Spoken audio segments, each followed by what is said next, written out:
Това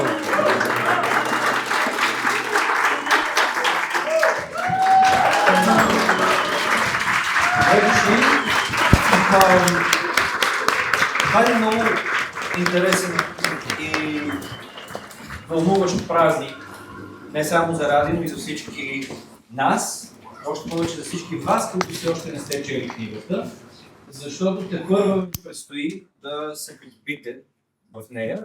Сега ще поговорим малко и за текста, и за приключенията на Ради. Аз днес Ради ме попита дали слизам от планината. Знаете, че на такива събития обикновено е да се облека по-прилично, по-грамотно, но поради две причини реших да се облека така. Първо, в чест на Ради реших то са новите обувки, новия панталон, новата блуза и новия бъв. Всички тези леки, които изхождат на текста. Другата причина е, че за много голяма част от кризата нещо спряха да ми става напоследък, защото, както би казал Ради, започнах да давам тялото си повече храна, да черпя тялото си с повече храна, отколкото му е необходимо. И така, докато влизах в прошките, навън ще ви кажа една история, която ми се завъртя в главата, докато четях текста.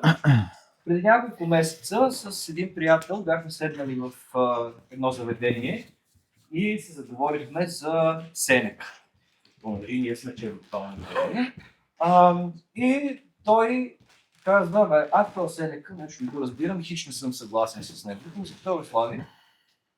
Защото той иска хората постоянно да остават спокойни във всяка ситуация. Това върви против човешката природа. Аз трябва да се ядосам, трябва да си изкарам гнева някъде. Не може така стоицизъм, къде на къде. Понеже съм бил и съквартирант на Ради, първо за няколко дни в Испания, но на друго място в Испания, след което за една година в Гео Милев, много се възхищавам на тази негова страна, а именно, че той се умява винаги да остава спокоен и много осъзнато да взима всичките решения. Между това е една от ключовите думи в текста – осъзнатост. И си спомням един път, той се прибрал от работа и го виждам, че нещо шугавее. Съм поставя Ради, нещо работа. Викам, поставя, ядосли се и неговия отговор никога няма да го забравя, цитирам абсолютно дословно. Създават се предпоставки човек да има как да се понапрегне. В този случай аз обикновено влизам вкъщи и почвам да безнея и вече, когато да живеем заедно и не делим имущество, да руша. Тогава се задържах. Именно това качество на Ради, на което винаги съм се възхищавал, много ясно личи в страниците на тази книга.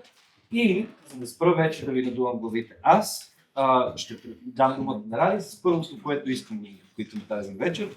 Ради, как успяваш да запазиш такова самообладание винаги? Чакай малко да подишам. Само да продължа. Ще отговоря на въпроса. Думите, когато точно тая случка Або разказва, той ми каза, винаги себе си така държиш отговорен.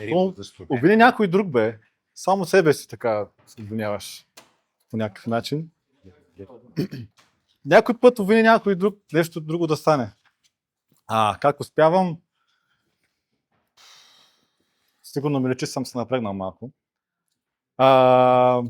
В книгата също съм описал един такъв случай, който ме препратка към детството ми, когато съм ставал свидетел вкъщи на разни дразги, родители, ала-бала, и аз винаги съм бил така медиаторът в цялото това нещо, неволно, но от нужда.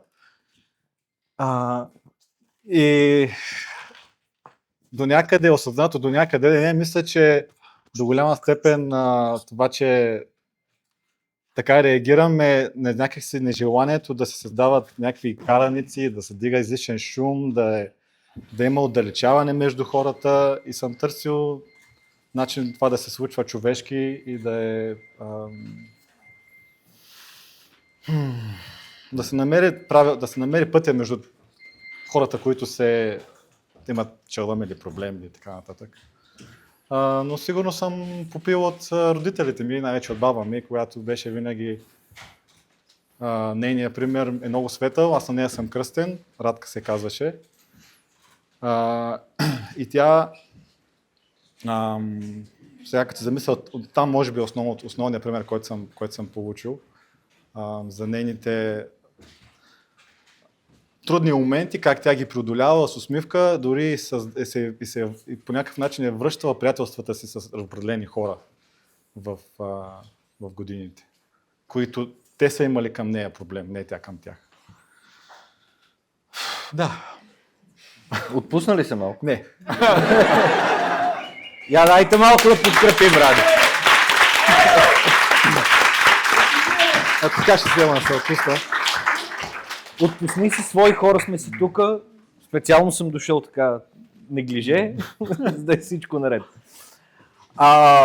Добре, сега трябва да поговорим и за текста и ще поговорим за това как се стигна въобще до книга. Обаче има едно друго нещо, което ми направи впечатление и някакси то логично следва този въпрос. Не искам да объркам името, но имаше една случка с един твой поляк познат, Михал, може би? Да. Да. В която случка, някъде в началото на книгата, в първата третина, ще видите, че Ради всъщност изгубва тази си способност за малко и го описва така, по-скоро някакси по привичен на мен начин реагираш там. Какво се случи и защо се стигна до момента, в който ти загуби самообладание? Това е случка, която... Да дам ли контекст? Аз специално не дам, защото да оставям ти да прецениш колко спойлер да оставим. Работих с доброволствахме заедно с един поляк, който общо казано направихме дъмстър дайвинг в Lidl, защото доброволствахме в една ферма, която имаше договорка всеки ден да ходим да извличаме това, което Lidl хвърля, което беше 1-2 палета догоре, и да правим и да сортираме това, което е годно, от това, което не е годно. И аз отидох пресен там, а този човек беше от 6 месеца правеше само това нещо. И 80% горе-долу от храната, която се обособяваше, беше годна. Примерно коралата яйца, едното яйце е счупено, те Lidl цялото го хвърлят, омазани консерви от нещо с друго, всичко се хвърля. И така грубо 80% от храната, която беше Lidl хвърля, там в Канарските острови, в България може би е по-друго, се обособяваше. Ние с този човек ходихме няколко пъти да събираме тези неща. При което той имахме си други неща да правим предварително, но той винаги изкатаваше, отиваше там излишно рано, отивахме там излишно рано и аз.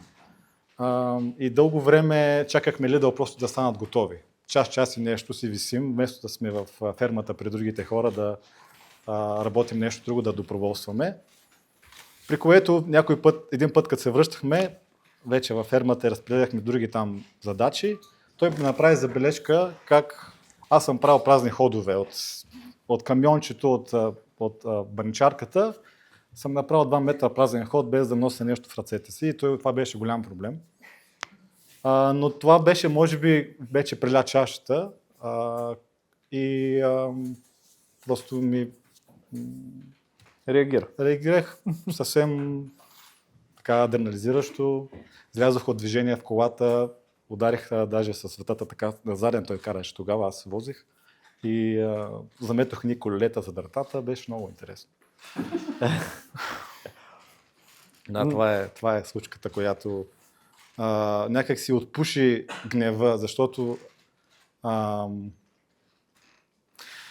така ще дам малко контекст преди. Мислех, че съм много осъзнат преди няколко години, но осъзнах, че съм осъзнат повече във външния свят. Вътре какви чувства има в мене, дали е гняв, дали е яд, дали е щастие, дали е... Там сега вече дори и в момента не може да ги издекламирам заради състоянието, в което се намирам. Точно сега. Но една случка така както доста често се получава, преобръщаща живота, ме накара да се загледам във вътрешния си свят и да видя, че там далеч не съм се осъзнал колкото във външния свят. И постепенно чувствата почнах да си ги изследвам, да ги наблюдавам, да ги изразявам. И този момент с Михал беше една кулминация, която си позволи да си изкарам гнева, и да бъде освидетелстван, да не е само аз да си го преживея, да има и друг, и той същия човек, който ми го е така причинил. В този смисъл човека нищо, той си е човек, в мен е нещо, но...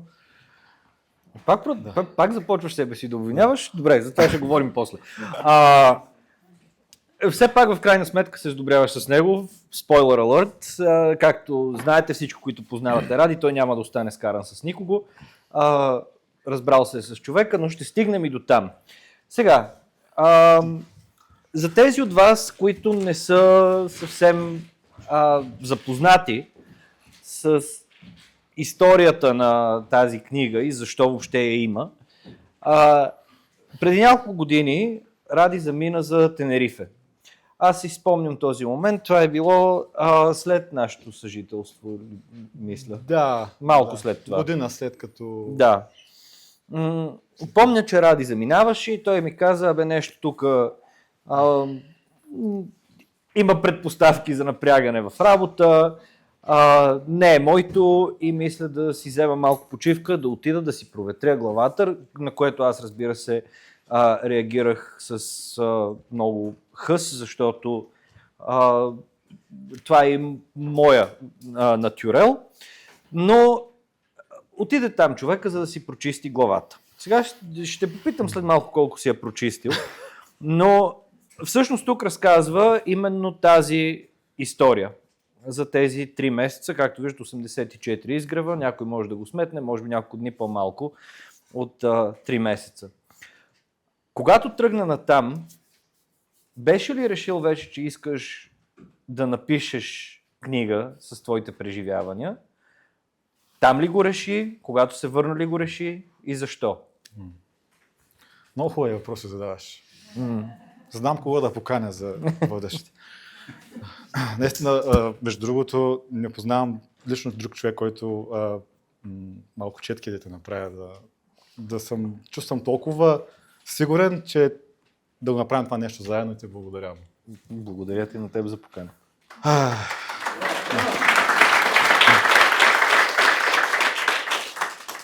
Така, въпросът, заминавайки за Канарските острови, въобще си нямах хал хабер точно какво ще правя. Отидох с намерение имах няколко намерения. Едното от тях беше да си изследвам възможностите, които ми идват. И да стоя доколкото се може по-чист, да ги улавям, да виждам радара, окей, тук е възможност, има там възможност. И с компаса си да мога да преценям коя възможност да хвана, коя да не хвана. И намерението, с което отидох, беше едно от тях да се следвам тези възможности. Въобще нямах намерение да пиша книга. Отидох от нужда, да бъда в среда, в която има хора около мене, защото след като Або си тръгна, което е адмирации, че нали, всеки следва собствения живот, но в момента така го виждам, че много хора и мои близки дори живеем доста сами в къщи и аз имах такъв период, който вече година е нещо, след една връзка, сам ставах, сам си лягах, сам отивах на работа, сам отивах на йога, в йогата си правя сам йогата, въпреки че сме много хора там и е много хубаво, но пак нямах много така взаимодействие, разговори по-дълго.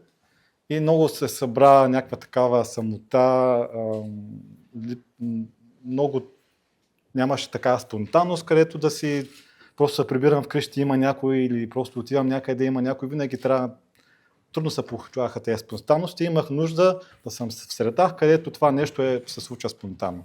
И затова отидох да доброволствам в една ферма, където имаше много хора. И живеейки, имах си собствено местенце, но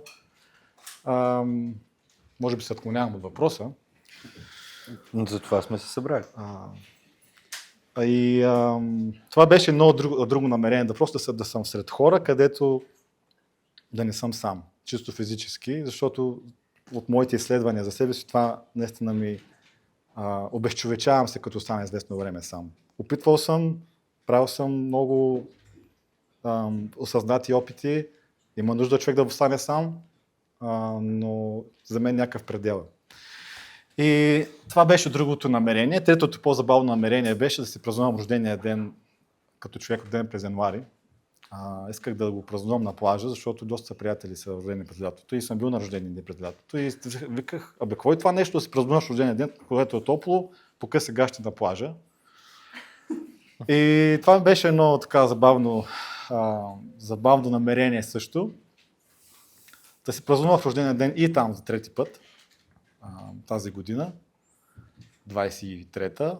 И чак когато назря момента за прибиране в България, смених островите, от Тенерифе отидох в Ла Палма и си представях за 2 седмици аз съм в Ла Палма, там няма да доброволствам, само ще се обикалям, срещам с хора, планини, вулкани, плажове. И викам, сега ще си взема някакво хубаво хостелче, ще седна, ще си пиша, така. Но имах нужда да пиша заради себе си. Имах нужда, тези 3 месеца бяха много наситени с преживявания и просто исках да ги изразя, да го преживея, да го обработя само за себе си конкретно. Въобще нямах идея да бъде книга. И като пътувах към Ла Палма, там имах едно почистващо събитие в един ферибот, за който ще прочетете в книгата, няма да разказвам много. И там като отидох острова, така ме хвана и ме водеше за ръка през цялото време, въобще нямаше възможност да седна да пиша дори 2 букви. И си казах, сега ще го живея, пък ще го пиша после. И като се прибрах края на май месец, почнах да пиша със същото това намерение за себе си. Наистина имах това усещане, че исках това да го изкарам. Не беше само 2, 2, 3, 5, една седмица, 2 седмици, това бяха почти 3 месеца. Имаше много силни уроци, които бяха там, исках да си ги изкарам за себе си. И почнах да пиша и след няколко седмици, може би месец, така постепенно се роди идеята като се събра вече така 20-30 страници и към това може да стане книга, бе. И така се роди идеята да го споделя с вас. Чак по-късно. И от момента, в който това беше решено, сме тук и 2 години и половина по-късно. Да. Да, с един доста добър продукт сме се събрали тук. Сега ти казваш някои важни неща. Като човек, който се занимава с книги целодневно, понякога и целонощно, много силно се опитвам да предам това на всички читатели, че не може човек да живее само в книгите. Значи човек трябва да стане и дето кажеш, сега ще го живея, после ще го пиша или ще го чета. Има кога. Ето Ради знае, наложи се тук в последните години да видя баща ми така в късните му залезни години. Той е човек, който много беше живял и има достатъчно време да чете последните 5 години, по цял ден лежеше и четеше, защото друго или не може, или не искаше да прави. Така че сега да се живее. И казваш нещо друго за улавянето на моментите. Много добре го описваш в книгата, ще стигнем до начина, по който описваш, но се умяваш ли все още, след като си се върнал оттам и си обратно в ежедневието си, да улавяш моментите, да ги виждаш, да върви вътрешният ти глас, който тук е в един курсив, ще го видите, Ради си води много монолози в книгата. Ето тук попадам на един. Ето, Ради сам си казва на себе си. После отново ще търсиш, отново ще трябва някой отвън да ти каже колко си готин и така до кога. Аз знам, че тези вътрешни монолози върват постоянно, но успяваш ли все още и в ежедневието си да улавяш тези моменти, които може да те доведат до някое приключение?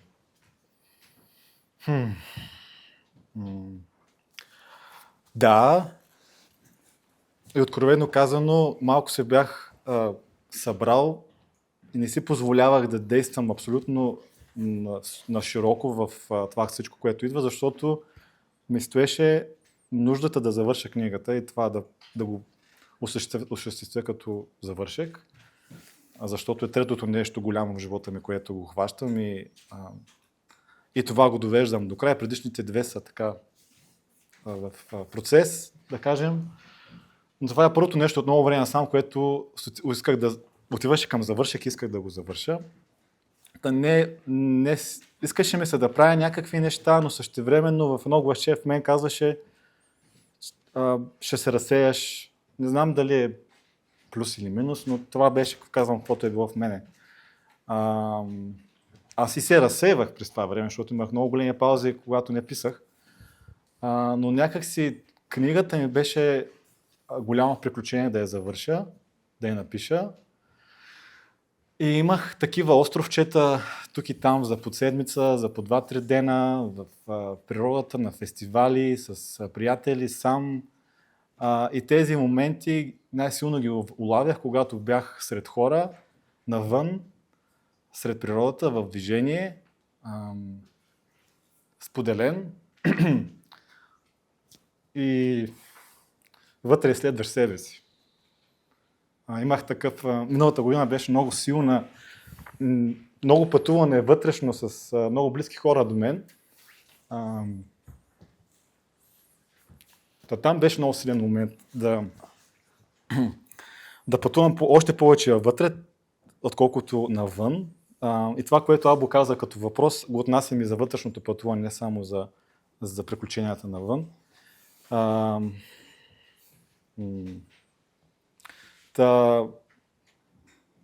Канарските острови, това приключение е някакси, не искам да кажа като клиширано само началото, но е малко или много едно своеобразно ново начало, което до ден днешен се изгражда и ми е като се връщам към уроците от там, които си ги знам преди и съм си ги припомнил. Дори накрая съм си написал една рецепта за себе си. Чувствате се свободни да се я ползвате, ако ви хареса. От няколко различни неща, които съм правил там, защото като се върнах от Канарските острови бях, както съм в момента, надрусан такъв. Не съм употребявал нищо. Гарантирам. Надрусан от собствен сос. И отговорих ли на въпроса? Абсолютно. Цялото това пътуване вътре в тебе, външно ясно, но вътре в тебе пътуването ще ли да е различно, ако беше избрал друга дестинация? Със сигурност. Със сигурност ще да бъде различно. Има ли кърпички, защото след малко може да почна да рева? Някой? Да. Не съм се подготвил. Не знам, не обещавам. Просто. Просто казвам. Благодаря. Ти ако тръгне някой сълза от тебе, тук я използвай също. Да, добре. Най-много посъда да ми потече. Какво беше? Няма да рева, само се духам само. Добре. Сега казваш за споделените моменти. Тук има едни много специфични изрази в текста, които за всички нас, които познаваме Ради, със сигурност звучат абсолютно естествено и ние чуваме гласа му през цялото време, разбира се, защото това е повествование от първо лице и знаем, че Ради говори така, но може би някой друг читател ще си каже това нещо ни буталка тук. За споделените моменти. Срещаш се с Люк, да кажем, отивате да тичате заедно и преживяването винаги завършва с Ради, който казва: благодаря ти, Люк, че сподели този ден с мен. Което е наистина много хубава твоя черта. Мисля, че е важно хората да си споделят изрично положителните страни. И като говорим за положителни страни, аз в началото започнах с едно нещо, за което ти се възхищавам, което наистина е много специфично за тебе. Аз не съм го виждал по света, даже не съм сигурен дали някога съм виждал наченки на нещо подобно, твоето спокойствие. Но другото, за което започвам наистина да ти се възхищавам, Имайте предвид, че Ради е човек, който, както разбрахме току-що, съвсем случайно решава да я напише тая книга, докато пише за себе си. Но както си говорихме и с екипа от хората, с които работихме по книгата, текстът е изключително добър. Ти пишеш много добре. Едни хубави сравнения, едни хубави олицетворения. Така ли ти излезе отвътре или го редактираше или търсеше, защото от мен знам, че не си потърсил специално съвет или не знам, инпут се казва на чист български. Хана Спарух го е казал. Да. Отвътре ли ти дойде така? Мисля, че да. До някаква степен нарочно не исках да се допитвам до хора, въпреки че познавам няколко литературни динозавра като Або. Динозавър го казвам Да, че съм добър, не че съм стар, разбрах. Да. Тък му се обидих, ама мина. И имах към кого да се обърна и се обърнах вече, когато някак си беше назрял момента към осъществяване. Но не исках да ми влияят някакви неща, исках да си го изкарам от мене с това каквото е. Не съм се подготвял, не съм чел кой знае колко неща. Просто наблюдавах и когато работехме с Петя Димитрова, Петя тук ли си? Няма я. Моята редакторка, която, понеже е свързано с въпроса, ще кажа така. Приятелка ме свърза също един литературен динозавър, въпреки че е много красива дама. Ме свърза с Петя и когато и пратих на Петя първите, тя искаше да ми прати някакъв част от текста, примерно 2-3 страници, за да се ориентира аз ставам ли или не ставам. И получавам отговор от нея. Виждам, стилът на писане е приличен. И това беше добър сигнал, окуражаващ, че нещата ще станат.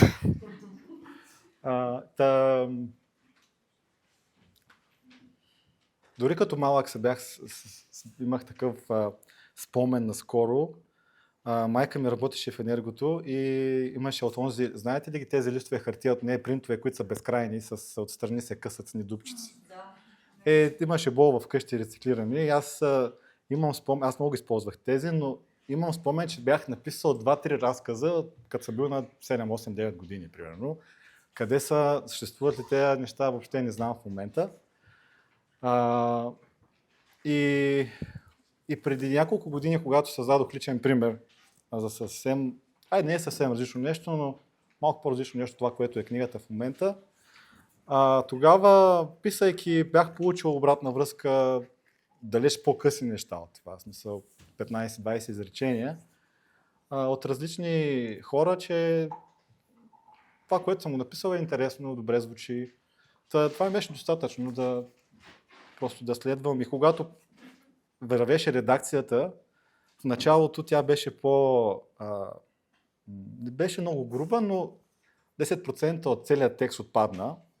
И то защото имаше много неща, които просто не носят стойност в книгата. Понеже бях в началото тръгнал такъв, ще пиша всичко, каквото е. Но с мъдрия поглед на Петя и опит, просто някои неща нямат нужда от там. И това съм го осъзнал подсъзнателно, защото колкото по-напредвахме в редакцията, толкова по-малко имаше отрязване на текста. И така. Добре, сега абсолютно ме провокираш. Трябва да знаем какъв е този Director's Cut. Какво липсва от тази книга? Какво беше там, а вече го няма? Например, книгата започва по същото време на годината, както е сега, ноември месец. И в края на деня, в който съм описал, примерно бях написал еди какво си така и се отбих в близката плод зеленчук, си купих зеле и направих кисело зеле. Това е едното от нещата, които няма да четете в книгата. Не, виж какво, това е много важно за изграждането на образа. Да. Защото Извинявай, после има друга сцена, в която накисваш 2 кила боб, която си е останала. Защо боба има предимство пред зелето? Доверих се на Петя. Така, погледнах мъдро отгоре, като отстраничен читател и си усетих наистина, че има някои неща, които не дават такава стойност. Просто са извън линията все едно от историята. Може би другия път, ако ти си ми редактор. Аз вероятно също аз сега тук съм като водещ, като редактор съм по-зъл. Има ли, аз се чудех, подобен въпрос се чудех, докато работех въобще по текста. Има ли истории, които на тебе са ти направили страшно впечатление, докато си бил там, но не си ги описал? Нещо, което е било важно за теб, докато си бил в Тенерифе, но по една или друга причина си го пропуснал? Не си спомням в момента, в смисъл не се сещам нещо конкретно, което е останало не написано. Може би има, но явно, що не се сещам, не е останало. Много беше интересно, че когато до последните редове, когато писах, дори това беше вече година и нещо след като започнах, си спомнях много ясно какво се случваше, не точно думите от разговорите, но си спомнях настроението, емоцията, какво съм изпитвал, какво съм усещал в другия човек. И в момента, след като вече казах край, смисъл, завършвам книгата, и тогава в момента ми е трудно да сета някакви конкретни неща. Все едно, че намерението, с което започнах да го пиша, се осъществи. Страшно много неща са ми интересни и с моето професионално изкривяване се опитвам да задържам някакви времеви рамки, но има много неща, които искам да попитам. Между другото, само отварям скоба за всички. Ние с Ради, аз умишлено не съм обсъждал абсолютно нищо с Ради преди днес. Не знам дали е изглеждало като нехайство в твоите очи, че не ми дреме за събитието, но исках всичко тук да бъде абсолютно естествено и да не си подготвя отговори, защото има автори, които много обичат да си подготвят отговори и почват да каканижат ни работи, ама с един такъв монотонен глас, което нямаше как да го допусна тук за тая хубава публика. Затова нищо не сме обсъждали. Защо, това връща и към предишния ми въпрос, нали, щеш ли да е различно на друго място, защо избра Тенерифе?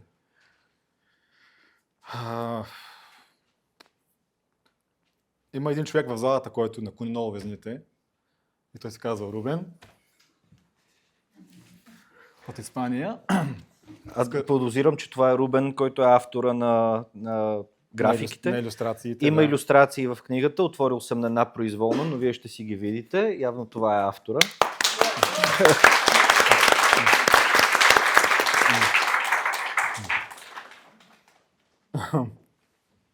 Да, тук може би ще се реде. Така, да се чудих къде да ходя. Бях гледал Япония, Нова Зеландия дори.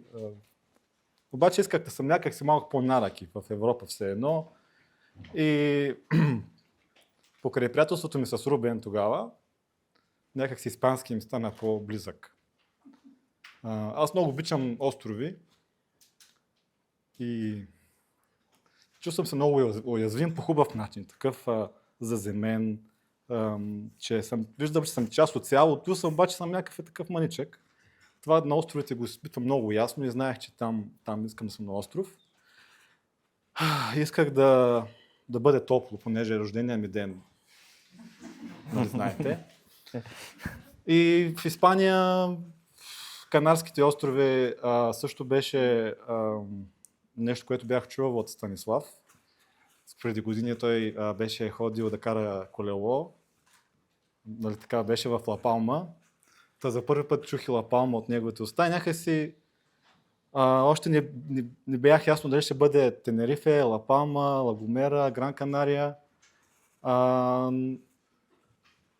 Но остава ми някаква част магия и в този избор не е толкова структурирани, както и част от книгата е за свободата и за доверието в воденето и в Вселената.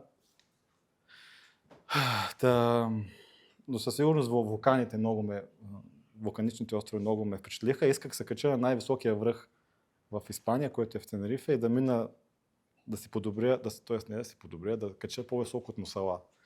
Най-високия връх в Испания е 3718 метра и е в Тенерифе. И така избрах. Много спорадично от много посоки. Но много силно испанско влияние.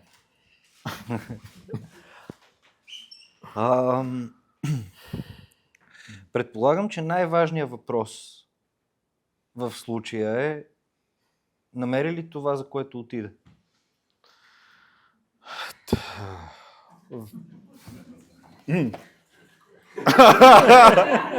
Сега добре, няма.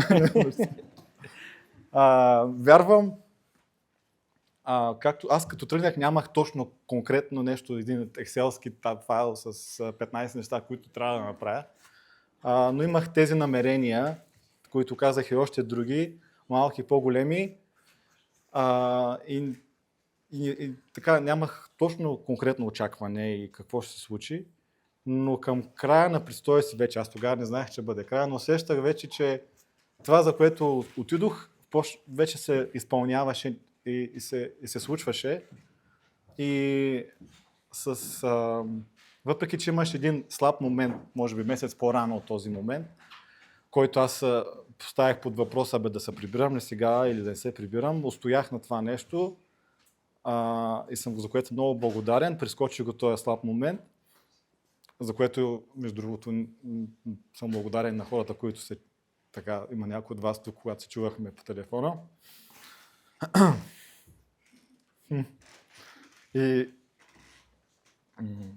към края на престоя си вече скупих билет. Усещах, че се насища моя престой в Канарските острови и с радост си купих билет за България, защото исках съм с моите приятели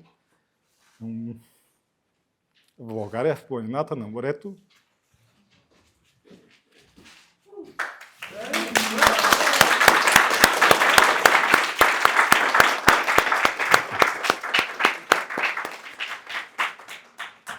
И за потвърждение на всичко това, от там нататък почнаха да случат далеч още по-дълбоки срещи със себе си, както споменах, миналата година беше много силна и продължават в тая посока за вътрешно изследване в взаимопомощ с други хора, т.е. взаимопомощ не е от...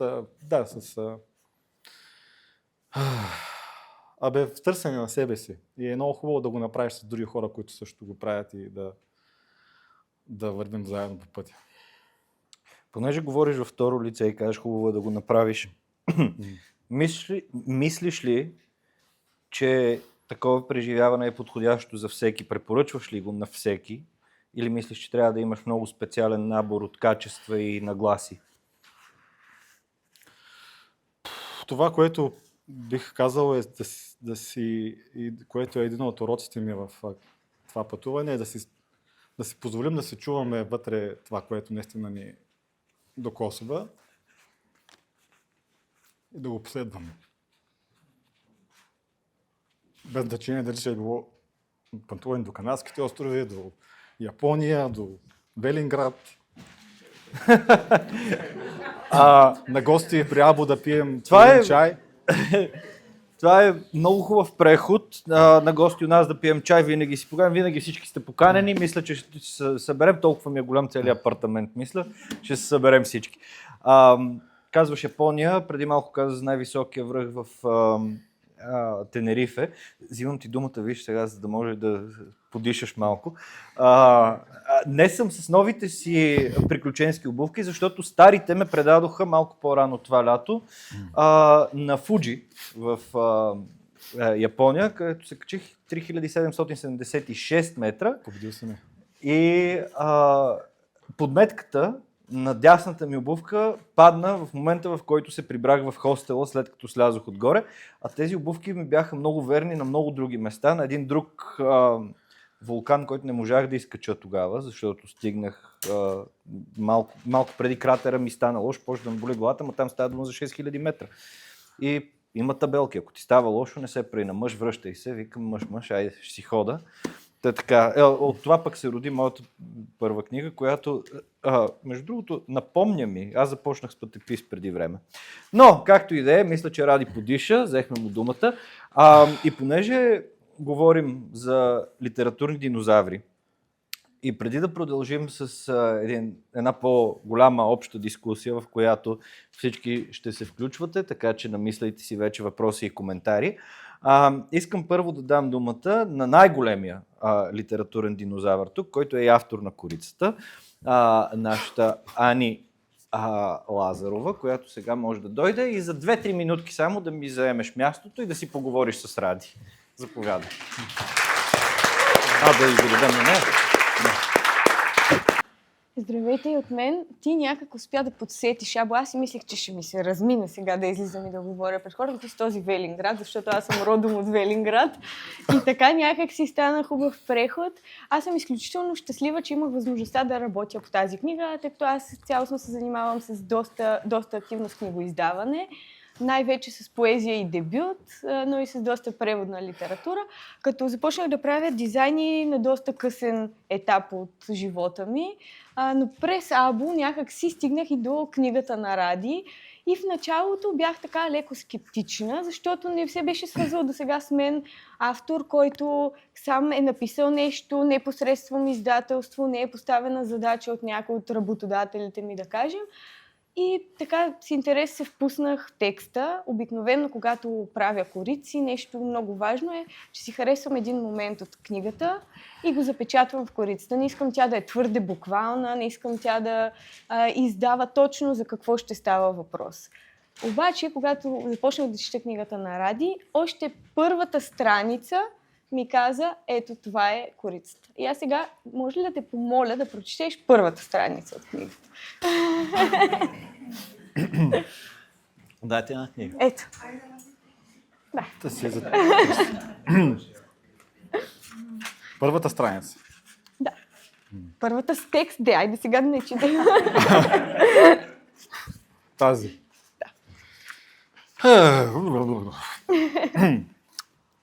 Главата се казва Ало, сърцето ти е, чуваш ли ме? Вървях нагоре по добре познатата ми пътека, която често споделям с приятели. Единствената цел бе да се движа, а посоката връх полуврак. Малко преди манастира Свети Спас видях няколко ореха на земята. Обичам да събирам дарове от природата, затова спрях. Преди да продължа, автоматично напред си казах: мога да се кача на върха и да сляза по тъмно, но орехи да събирам по тъмно и шумата не. Тук съм, сега съм, даде ми се тази възможност, няма за къде да бързам. Започнах да ровя с градските обувки и шумата под дърветата.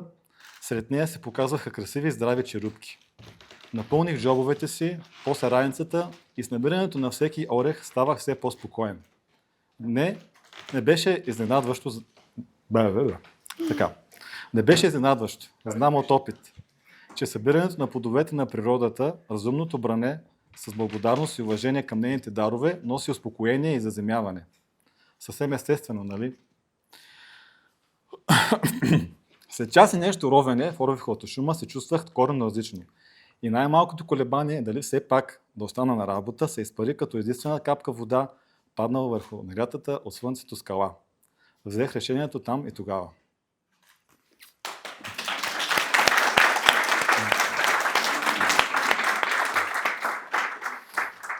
И сами можете да видите, че това начало на книгата, този тласък напред ни дава някак много теми за размисъл, много точки, върху които искаме да се спрем. Аз имах преимуществото, че Рубен вече беше нарисувал изключителните илюстрации, които аз видях и се спрях точно на една от тях. Сега ще ви я покажа. Това е именно орехчето в края на тази първа част, ако мога така да нарека.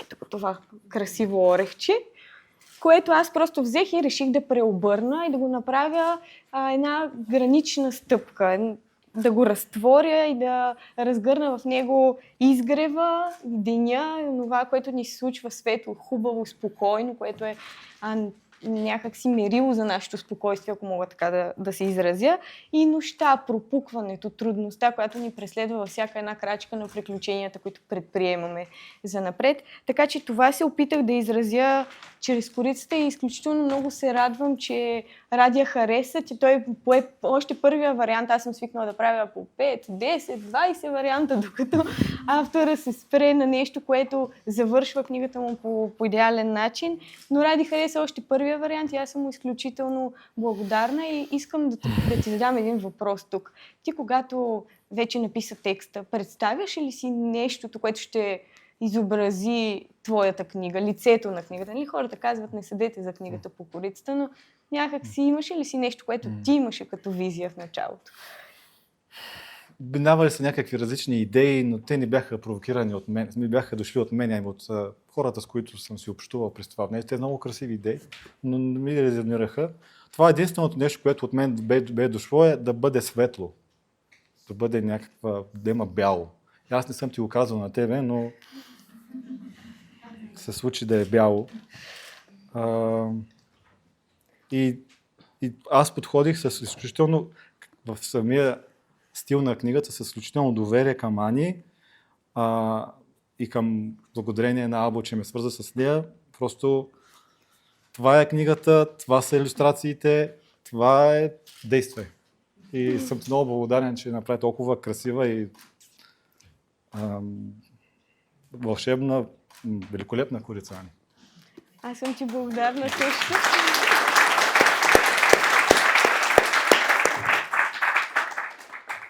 Аз съм също изключително благодарна и за всеки един от вас, който е запознат с процеса по направа на една книга, това тя да мине всички стъпки по редакция, корекция, страниране, предпечатна подготовка, илюстрация, дизайн на корицата и всичко останало, което е нужно за да я видите.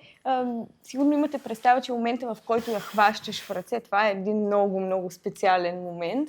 И тук аз искам да се хвана за едни думи на Або от тази вечер, че не трябва чак толкова да пълним живота си с книги. Има време да ги четем. Ами за тази книга не чакайте залеза на живота си. Вземете и си я прочетете още сега и веднага. Аз още веднъж ще благодаря за възможността, както и за целият екип, който работи по книгата. Искам да поздравя, защото наистина резултатът е страхотен. И връщам Або обратно на сцената.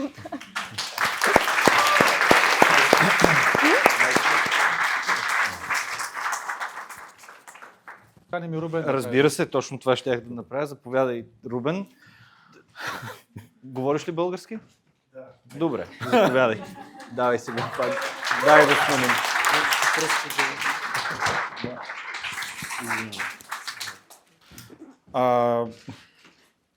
Не знам какво ще... смисъл, това е импровизирано в момента. Просто искам да дам това внимание на Рубен, защото благодарение на него Крицата оживя. В смисъл, книгата оживя. И как се навързаха нещата, затова през корицата, без да казвам нищо, Яни да избере нещо, защото можеше и да избере съвсем друго нещо, да не може да не е нещо от илюстрациите. Но съм изключително благодарен за посърдието. И как беше за тези процеса? На мен ми беше много забавно, защото аз не съм рисувал с една книга с много години, само съм рисувал една. И сега съм учител по изкуство, не съм художник, но обичам да рисувам. Нали има една табела в апартамента ми, който пише как беше? Find a way to draw more. И той Ради идва и ме покани да рисувам илюстрации с книгата. И беше много бавен период, защото аз съм испанец, бавен съм. Но истина. И той Ради ми звъня, Рубен, илюстрациите, аз да, илюстрациите. Следващия месец, така. В главата ми всичко беше готово, ма... После лятото дойде и фестивали, така нататък. Така че ние накрая намерихме много добър начин, че всяка петък аз отивам към Дради или Дради отива към мен. Той седи там и работи нещо, аз само рисувам 4. И накрая така беше. Забавно беше. За мен. За теб май беше малко стресирано. За мен беше урок по търпение и винаги беше празник, защото усещам Рубен като брат от друга държава и това е, да, пак ще се повторя, ама съм изключително благодарен, че твоето изкуство е в моята книга. Мерси.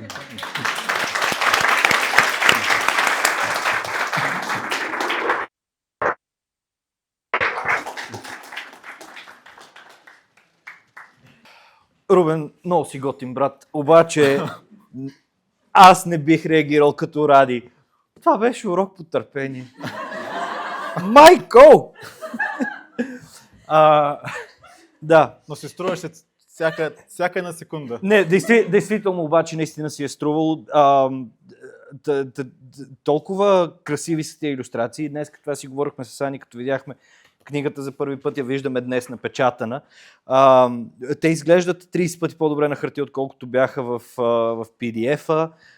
Въобще наистина са страхотни и много добре илюстрират това, което се случва в книгата. Играхме си дълго време тук да ги редим по страниците, беше драма, но в крайна сметка стана супер. Защо беше драма? Защото, както казах, аз не реагирам като Ради. Аз такъв давай по-бързо. Добре, само преди всичко останало, искам да те попитам, Ради, последно. Има ли нещо, което искаш да кажеш на тази публика, за което аз не ти дадох възможност с моите изсмукани от пръстите въпроси? Много голяма част от вас ви познавам. Някои по-дълго време, други за по-кратко.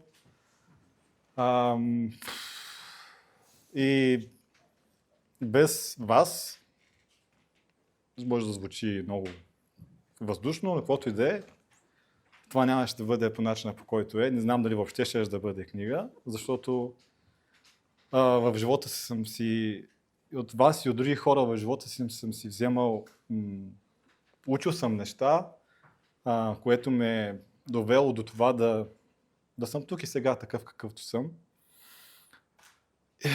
И за мен беше много важно това да го имам като знание, че ви има вас и че има хората около мен, без значение колко години са минали, как сме се видяли или сме се говорили 5 приказки при живота, но пък сме усетили някаква близост. За да завърша това нещо и наистина в момента говоря несвързано, вероятно. Тази книга е за хората и за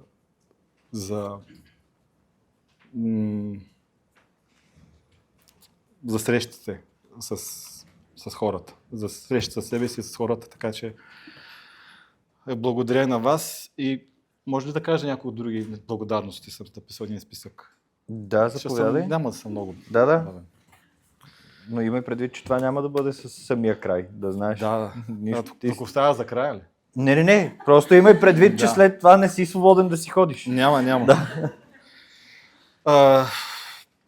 Ще го карам без ред, както съм си го написал. Благодаря на моята редакторка Петя Димитрова, че тя е редактирала десетки книги и че повярва, съгласи се да работи с мен и това нещо беше много хубав знак и благодарение на нея книгата се изглади, избистри, стана така в поток някакси и това, което е. Благодаря ти, Або, за връзката с хората, с които ме свързват. Малко ще ги кажа и тях. Благодаря на Здравко, който не знам дали е тук. Той е болен. Ще го поздравиш и ти. Моля, хора, които ми помагаха в това книжно приключение, защото аз нямам халхабер как се случват нещата. Всички хора дадоха своя принос за това как да го направя това нещо и опитът на Албо и Здравко бяха много ценни за мен, за да знам какво да направя. Също и Даян Шаер, моя приятелка, която е автор, един от литературните хора, които познавам. Розмари Демео също миналата година ми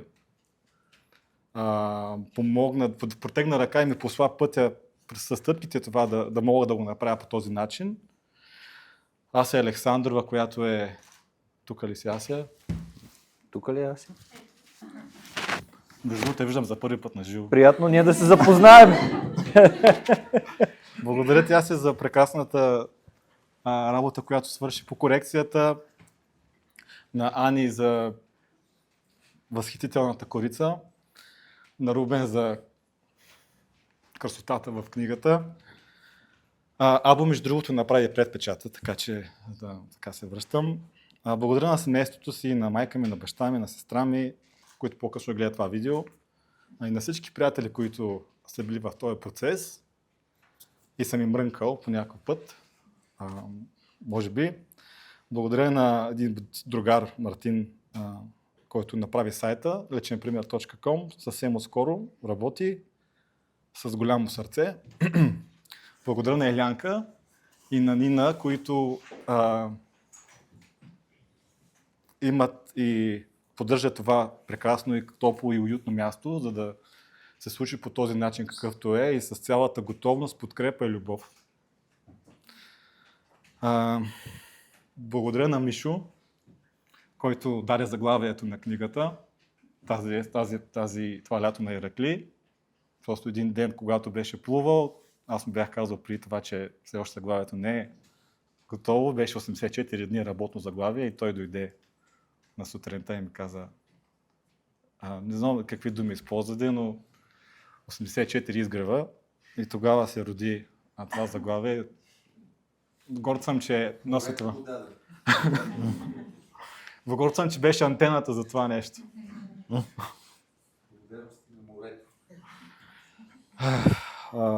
Благодаря на Мария, която се свърза с мен и чисто сърдечно предложи да им помага в всичко това, което правим днес и преди подготовката. Благодаря на прекрасния вълшебник Олги с китара.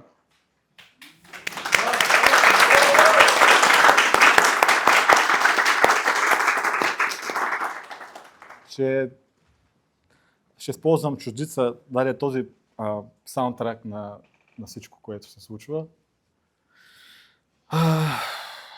Благодаря на Петър и Емо за това, което правите в момента, момчета. И на Наташа и печатница Булове Принт, които свършиха прекрасна работа за това книгата да е в този вид.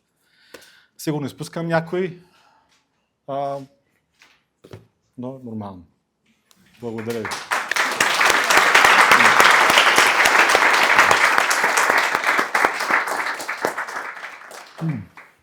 Добре, минахме по дневния ред. Време, казах ви да си намисляте коментари и въпроси. Радвам се, че някой се престрашава пръв. Заповядайте.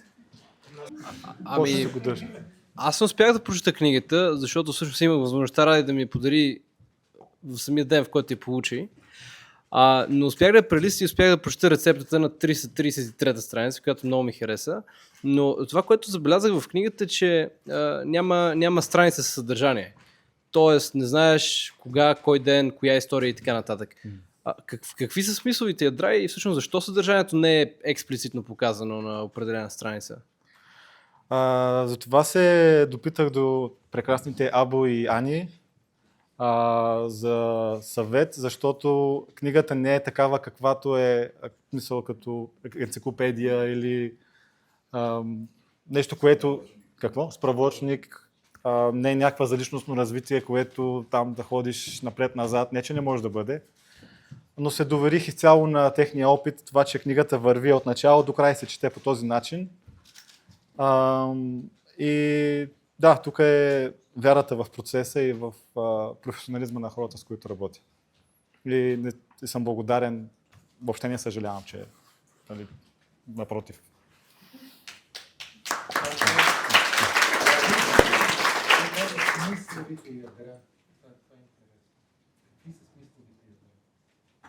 Не разбрах. Ами, да, всъщност, това беше втората част по-скоро на въпроса. От гледна точка на това, че няма разделение от гледна точка на отделни истории, от гледна точка на глави, какви са смисълите ядра, но мисля, че ти добре отговори, че ти трябва да се потопиш в историята от началото до края и също всичко е концентрирано върху преживяването. Тоест не са отделни идеи, ами едно цяло, което е изразено чрез отделните компоненти, които съставляват книгата. А може би не е така, т.е. ти ще ти кажеш. Така да го поставим, както ти го казваш. Да дадем възможност на някой друг, Добре. ако иска да зададе въпрос. Благодаря, Никола. Аз си благодаря.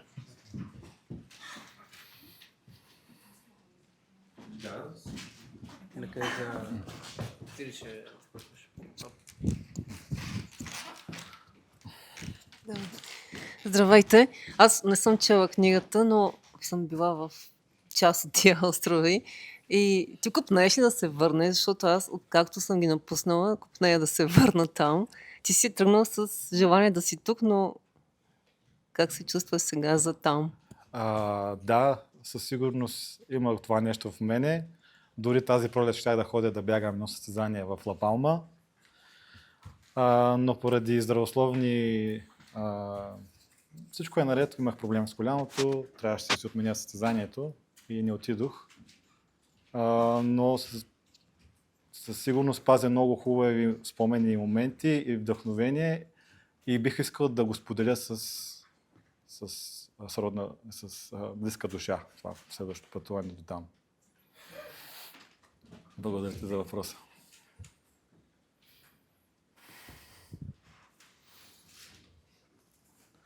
Има ли още някой желаящ? Има.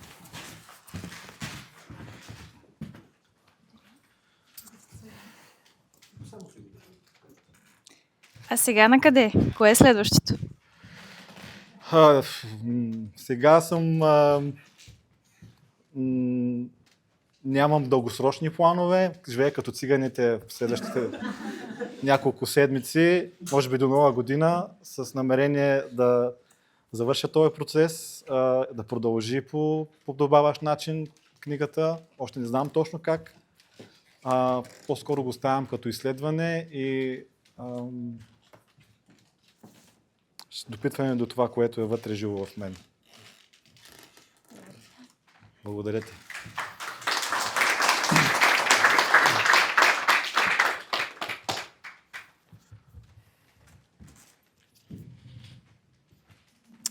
Ради, пътувайки навътре и изследвайки себе си, коя беше най-голямата изненада, която откри?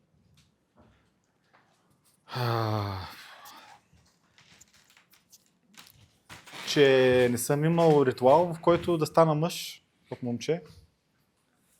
Такъв ритуал. Съм, както може би много мъже се припознават в това. Просто нашите родители още не са имали такъв момент, но това прозрение дойде малко по-късно, не точно на Канарските острови, но така да подложка стабилна. Изследване, което беше миналата година.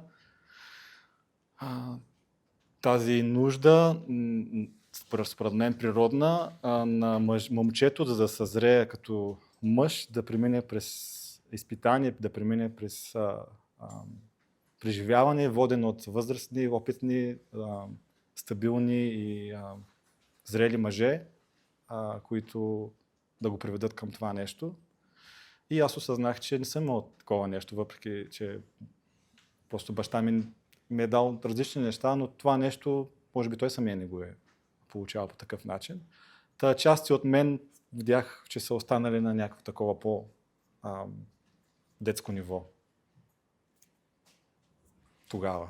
И с дните и с преживяванията мисля, че се надграждам този ритуал, си го вземам на части.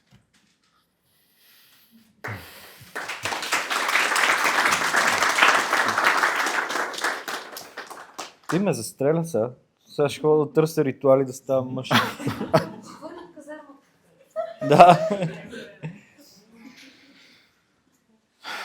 Може би още един-два въпроса? Да?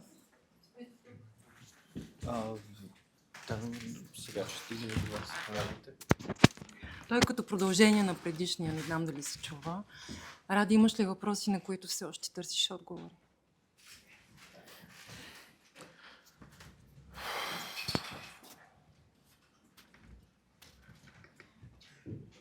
Въпроси винаги има.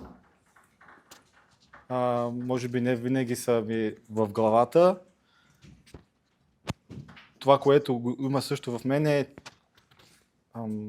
вярата, че отговорите ще дойдат, когато му е времето и това, което трябва да направя е просто да следвам това, което е вярно за мен. Благодаря ти. И аз ти благодаря.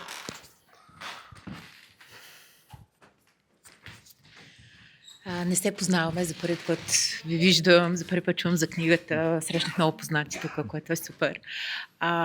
И чувам много лична история, с много слоеве в нея, много неща, които са се случили за теб. И за мен е много любопитно какво е така основното послание, което би искал да изпратиш към света с тази книга, особено за хората, които не те познават. Благодаря ти за въпроса. Основното послание е го има във втората част на първа глава и се роди в една нощ, която не спах спокойно, даже не спах и просто излезе. Дори не беше част от книгата, то се роди вече след като книгата почти беше завършена, но така се вложи се много хубаво, на хубаво място и е свързано с това да се върнем към себе си, да си даваме време да се усещаме сами себе си, ако трябва да правим по-малко неща, но да ги правим осъзнато, да си даваме време за почивка, да си даваме време за споделеност, присъствие за себе си, присъствие и за другите, да изчистим нужните неща, доколкото е възможно в забързания свят. Посланието е и да бъдем повече в природата на открито.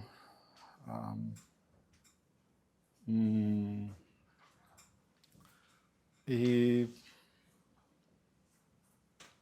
така да вършим този отговор до тук. Благодаря ти.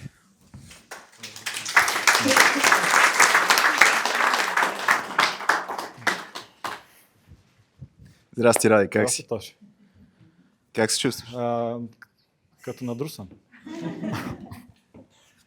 Познавам те от доста години и си спомням, че още като сме били по-млади, малки, доста обичаше да си записваш разни неща.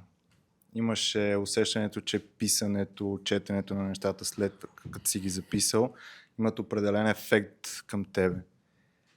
След като написа книгата, след като разписа всички преживявания, истории вътре, какво нещо промени ли се от цялото преживяване? Какво научи?